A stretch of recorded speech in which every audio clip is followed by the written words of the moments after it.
Let me say something that might sting a little. You're doing too much for people who wouldn't even notice if you stopped. You're showing up, bending over backwards, silencing your needs, and overextending your energy just to keep connections alive that are already one-sided. You think that if you just try a little harder, love a little louder, prove yourself just one more time, maybe then they'll choose you.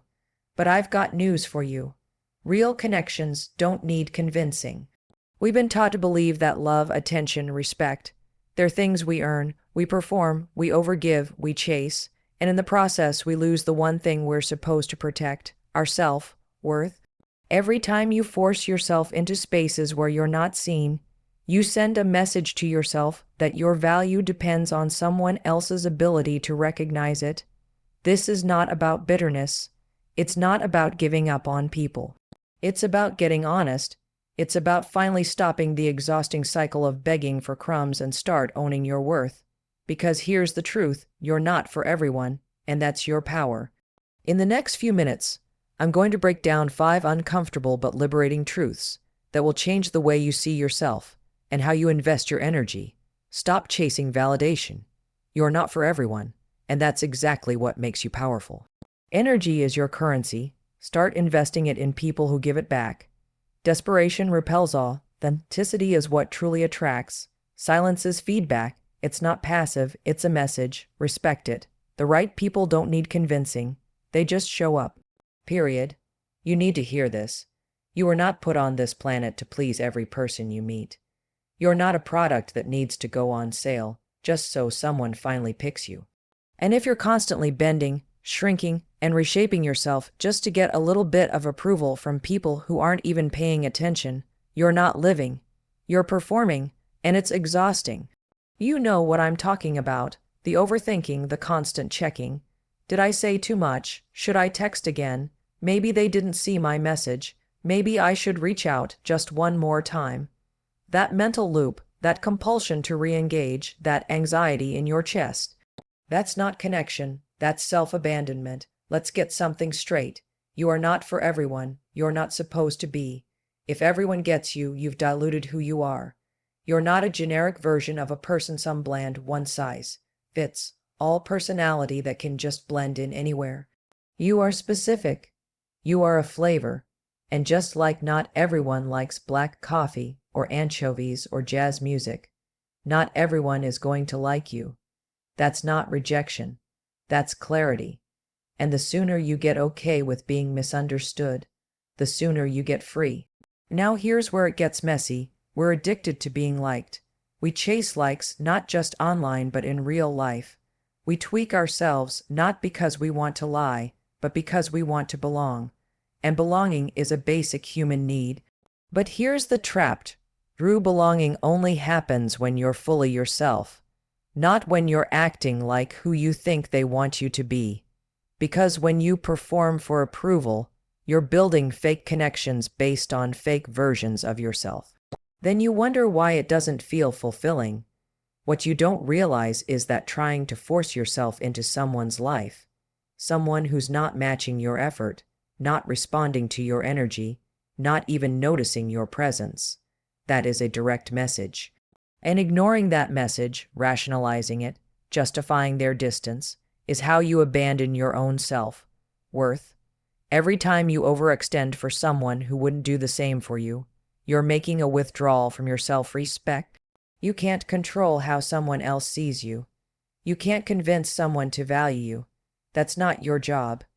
Your job is to show up as who you are boldly, clearly, unapologetically, and let that be enough. The right people won't need a pitch. The right people won't make you feel like you're trying too hard. You won't have to constantly remind them you exist. They'll know, they'll feel it, they'll respond. And when they don't, that's not an invitation to try harder. It's a signal to let go. When you stop chasing validation, something wild happens. Your energy shifts. You move from desperation to confidence.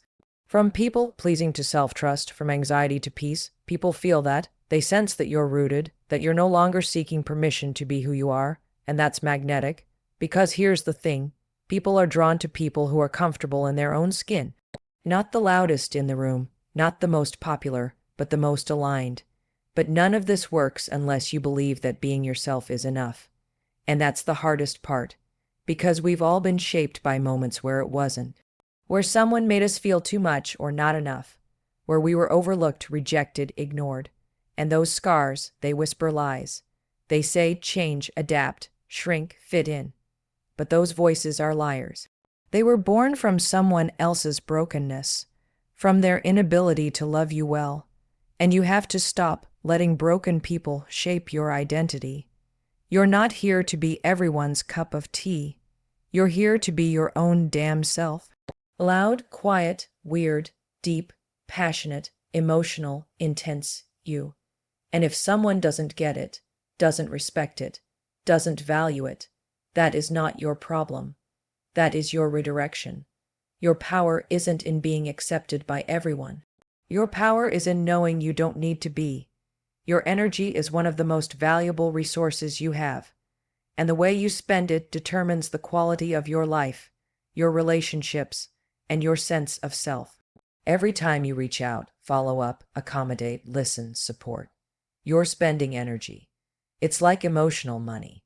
But what most people don't realize is that energy, like money, needs boundaries. If you wouldn't throw cash into a fire, why are you pouring your energy into people who give you nothing back? Think about it. You show up for them, you answer every text, you rearrange your schedule to make space, you remember the little things. And in return, you get silence, delay, half interest, excuses, or worse, indifference. But still, you try harder, because you think if you just give a little more, they'll finally see your worth. This is a trap. Because you're operating from the false belief that if you prove your loyalty, they'll value you. But energy doesn't work like that. It's not about proving. It's about exchanging, a two-way flow, not a one-way donation. Start paying attention to who energizes you and who drains you, who leaves you feeling seen, heard, and lifted, and who leaves you second, guessing your value. Your body knows. That feeling in your chest, that tightness in your gut, the exhaustion you feel after just one conversation. That's data. That's your nervous system telling you something is off. You're giving too much and receiving too little. And no, it's not selfish to notice that. It's necessary. Because people who only take, who only show up when it's convenient, who only love you when you're easy, they are not your people. When you treat your energy like it's infinite, you let people abuse it. And this is how resentment builds, quietly, slowly, over time. You start saying yes when you want to say no. You start hiding your needs because theirs seem more urgent. You start abandoning your priorities because you're too busy managing their chaos. And then you wake up one day tired, bitter, depleted, and you don't even recognize yourself. That's not kindness. That's self-erasure. And it's time to stop pretending it's noble to sacrifice yourself for people who wouldn't do the same for you. This isn't about keeping score. It's about alignment. It's about mutual investment. It's about emotional equity. You deserve to be in spaces where you're not just giving, but receiving, where your presence is met with enthusiasm, where your time is respected, where your effort is acknowledged. That's not entitlement. That's basic emotional health, and you don't have to beg for it. You don't have to remind people how to treat you. The ones who see you, truly see you, won't need a manual. They'll meet you where you are, consistently, without guilt, tripping, without power plays, without making you feel like your needs are a burden. The truth is, energy doesn't lie. You can fake words, you can fake gestures, but you can't fake vibe. You can feel when someone is genuinely happy to be around you. You can feel when someone is listening versus waiting to talk. You can feel when someone is present versus tolerating you out of obligation. And when you ignore those cues, when you override your intuition, you're choosing potential over reality. You're hoping that if you love them enough, they'll eventually match your energy. But that's not how relationships work. They're not built on hope. They're built on truth, on evidence, on reciprocity. And here's the hard truth. If someone wanted to match your energy, they already would have. If they wanted to prioritize you, you wouldn't have to remind them. If they valued your time, You wouldn't constantly feel like a backup plan. And yes, it hurts. It hurts to admit that someone you care about doesn't care the same way. But what hurts more is staying stuck in a loop where your energy is constantly drained, your needs are constantly dismissed, and your worth is constantly questioned. You don't need to fight for space in someone's life. You don't need to audition for love. Your energy is precious. Start treating it like it matters. Because when you protect your energy, when you get clear about who gets access to it, your whole life changes. You stop chasing, you stop explaining, you stop overcompensating. You start attracting people who are aligned with your rhythm. People who pour into you not out of obligation, but because they value the connection just as much as you do. There's something deeply unsettling about the energy of desperation. You can't always put your finger on it, but you feel it. It clings to conversations, weighs down interactions, and creates this invisible pressure that makes people pull back without fully understanding why. Desperation says, "Please pick me, validate me, like me." And people can sense that. They may not say it out loud, but they feel the imbalance. That's what makes it so repellent. It doesn't come from a grounded place. It comes from lack, from fear, from trying to secure worth by convincing someone else to give it to you. We've all been there. Caught in that loop of trying too hard, over-explaining, over-texting, over-apologizing, making ourselves smaller so someone else can feel more comfortable, agreeing just to keep peace, initiating every conversation, waiting by the phone, wondering if you're too much or not enough. That's not connection. That's not power, that's fear disguised as effort, and the more you do it, the further you get from your own truth. The irony is, what you think will bring people closer to you is exactly what pushes them away. When you're desperate for approval or attention, you're not operating from authenticity. You're operating from performance. You're curating yourself, saying the right things, holding back your truth, avoiding conflict, all in the hopes of being liked or accepted. But people don't connect with performance.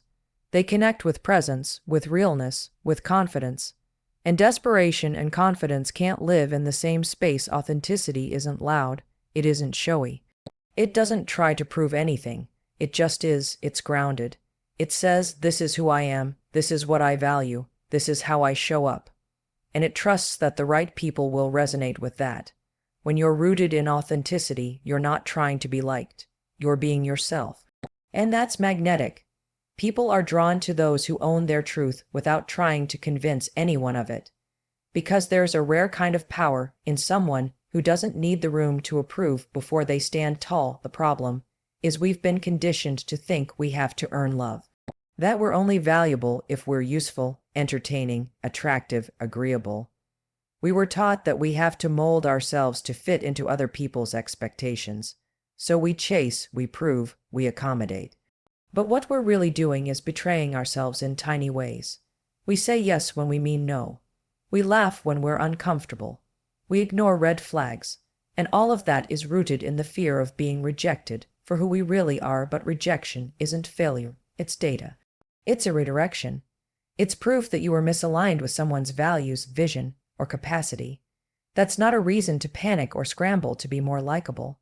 That's a reason to pause, realign, and double down on being exactly who you are. Because the people who are for you, truly for you, don't need you to twist yourself into a version you don't even recognize.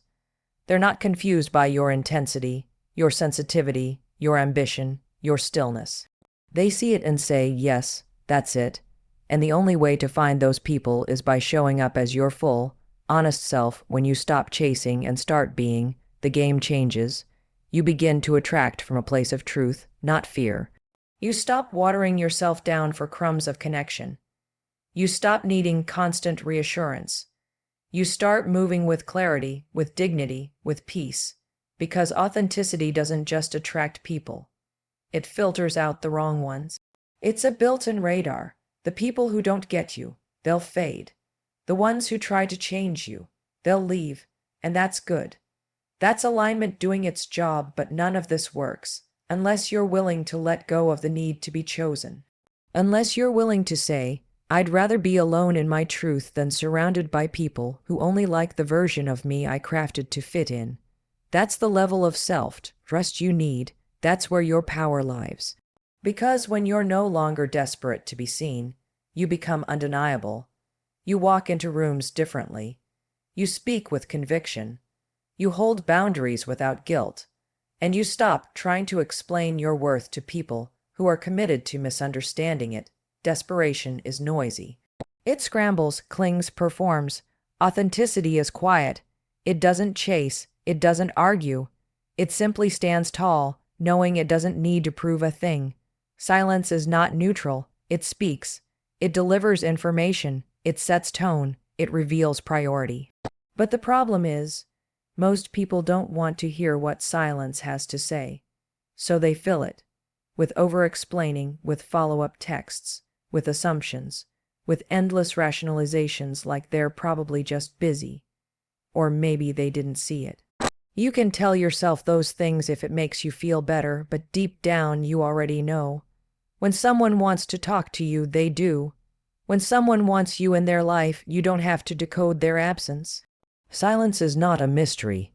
It's an answer. What makes silence hard is that it creates space. And in that space, all your fears come up. Fear of not being liked, of not being important, of being forgotten. So you chase closure, you seek reassurance, you try to re-engage, not because you're clueless, but because you're uncomfortable accepting what the silence means. You're looking for confirmation that your worth hasn't dropped, that you still matter, but chasing someone who's gone quiet doesn't bring clarity. It brings humiliation. Every time you double text, follow up with a just checking in, or send another version of yourself hoping for a response, you're ignoring the message that's already been sent. Here's what no one tells you. Silence is one of the most powerful forms of communication. It's not always cruel. It's just clear. People vote with their presence. They tell you what they value with where they put their energy. So when someone consistently disappears, delays, avoids, they're not confused. They're not unsure. They've already decided. And now they're letting the silence deliver that decision without confrontation. Because silence allows them to exit without accountability. And while that's not emotionally mature, it's still a form of feedback. Stop turning silence into a puzzle you have to solve. You are not an emotional detective. You don't need to chase down every unanswered message or try to fill the awkward gaps with more effort. If someone goes silent after you've been open, available, generous with your presence, that's all you need to know. It's tempting to try harder, to fix the situation, to prove your value. But if your presence wasn't enough the first time, your persistence won't make it enough now. Some people are just not meant to meet you where you are, and sometimes the silence isn't even about malice. It's just misalignment. They don't feel the connection. They don't have the capacity. They don't prioritize you. And instead of saying that out loud, they choose the quieter route. Distance, delay, disengagement. And while that can feel like rejection, it's really protection. Because if someone has to be convinced to engage, that's not a foundation. That's a ticking clock. So instead of taking silence personally, start taking it seriously. Listen to what it's telling you. If you're always the one reaching out, initiating, keeping the conversation alive, stop. See what happens when you don't. See who shows up when you stop showing up first. There's a certain peace that comes with no longer fighting to be heard. When you stop forcing conversations, you give people the chance to show you where they stand. And that kind of clarity is priceless. You stop wasting time. You stop chasing ghosts. You stop tying your value to someone else's inconsistency. You reclaim your energy. You reset your boundaries. And you start to realize that your presence is not something to be ignored, delayed, or sidelined if silence hurts. It's because you were emotionally invested. That's human. But don't confuse emotional investment with emotional dependency. You can care deeply and still choose to detach from disrespect. You can love someone and still refuse to beg for their attention. Silence doesn't mean you weren't good enough. It means they weren't ready, willing, or capable of receiving what you had to offer. And that's not your fault. That's their limitation. The most powerful move you can make is to stop trying to decode silence and start respecting it. Let it teach you. Let it guide you. Let it remove people from your life without you having to do the emotional heavy lifting. You don't have to fight for someone to talk to you. You don't have to explain why you deserve basic communication. The absence of effort is effort. The lack of response is a response. The delay in engagement is a decision. And your growth is in how you respond to that decision, not in how hard you try to change it. You don't need louder explanations. You need better boundaries. When someone goes quiet, believe them the first time. Not everyone has the courage to say what they mean, but silence has a way of saying everything without a single word. There's this relentless urge so many people feel to explain themselves, to prove they're worthy, to convince others of their value. It's subtle at first. You start with small compromises, adjusting your tone, hiding pieces of your personality, over-accommodating, downplaying your needs. You think, maybe if I show them how thoughtful I am, how supportive, how low maintenance, maybe then they'll stay, maybe then they'll finally choose me. But the second you start trying to sell yourself to someone, you've already stepped out of alignment with your power. Because the right people don't need to be sold. They don't need to be coaxed or chased or constantly reminded of your worth. You never have to fight to be in the life of someone who's meant to be in yours. And deep down, you already know that. But it's easy to forget when your heart gets involved, when you're craving connection, when you just want someone to finally see you the way you see them. That desire is human. But the behavior it creates, over-efforting, people, pleasing, justifying, clinging, drains your energy and chips away at yourself. Worth. You start giving more than you're getting. You offer patience, time, energy, attention, all without reciprocity. You ignore red flags because you don't want to lose the connection. You keep showing up, thinking consistency will prove something. But all it proves is that you're willing to tolerate being in spaces where you're not fully valued. And that's not loyalty. That's self-abandonment. Here's the truth. When someone gets you, really gets you, you feel it. It's not forced. You're not constantly guessing where you stand. You're not refreshing your phone hoping for a reply. You're not editing your personality in real time, wondering if you were too intense, too quiet, too emotional, too something. You just exist and they match your energy. They meet you in the middle. They move with intention. And that's because the right people don't see your depth as a burden. They see it as a gift. The problem is that most people were never taught what mutual effort looks like. They confuse being chosen with being useful. They think that if they can just be more impressive, more flexible, more agreeable, then maybe someone will finally stay. But staying isn't something you should have to earn. Connection isn't a job interview. You're not here to constantly requalify for a position in someone's life. The people who are aligned with you will already see your value.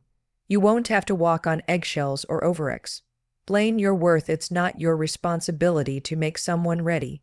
It's not your role to fix people, to heal them with your love, or to teach them how to treat you. That might sound romantic in theory, but in reality, it's exhausting. And when you get caught in that dynamic, you stop being yourself. You become a version of you built around their needs, their fears, their limitations.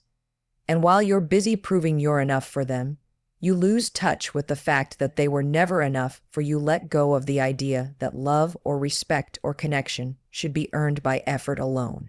That's a dangerous mindset because it makes you tolerate breadcrumbs. It makes you chase people who keep you at arm's length. It makes you ignore the discomfort in your body every time you have to suppress your truth just to keep the peace. You are not built to constantly seek approval. You were built to connect deeply with those who naturally resonate with who you are. The right people will not make you question your worth. They will not make you beg for attention. They will not disappear when things get real. They will not punish your honesty. They will move with clarity, not confusion. They will communicate instead of withdrawing. They will make space instead of excuses. And that's not because you convinced them.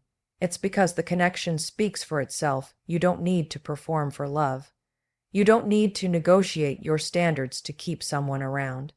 The people who are meant for you will respect your boundaries, value your presence, and show up without being asked twice. You won't have to remind them that you matter. You won't have to keep proving that you're worthy.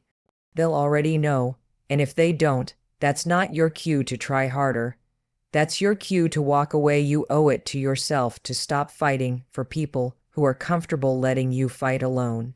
Your energy, your presence, your heart. Those things are not meant to be wasted on people who can't meet you halfway. You don't need to explain why you're valuable. You just need to stop offering that value to people who don't recognize it on their own.